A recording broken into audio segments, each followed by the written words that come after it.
The dark is something that kind of evolved organically, I suppose you could say. Yes, it's the traditional beginning to an album. All through Queen days, we always wanted to grab attention at the beginning of an album. And it's a number of things that came together, to be honest. The big orchestral thing, I've used guitars as an orchestra, and I also have an orchestra on there. That was actually recorded at the time when we were doing Flash Gordon. It was an idea I had in my head, and it sort of symbolised to me the dark corners of the universe in some way. I didn't even have a title for it. It just was a thing in my head, and I recorded it with all the hundreds of guitars, with the orchestra and everything. And it never got used on Flash Gordon because they said, actually, it's too dark. It was too serious, and Flash Gordon really evolved as something pretty much tongue-in-cheek and very retro, which is all to its credit, I think. That's Mike Hodges' vision for Flash Gordon. So there wasn't a place for it, so I kept it. And when I was looking at Back to the Light, I thought, well, how do I symbolise the dark? I have this piece, which was all about darkness in the beginning. And the very beginning of it, I'm reciting a nursery rhyme. We will rock you, little baby, gently sleep.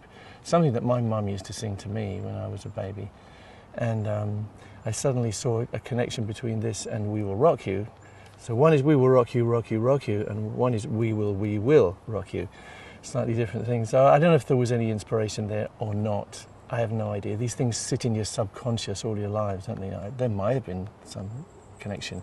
But I thought, how nice to start off, instead of with the big anthemic of We Will Rock You, start off with something very, very small, which is this tiny little nursery rhyme. Don't know who wrote it.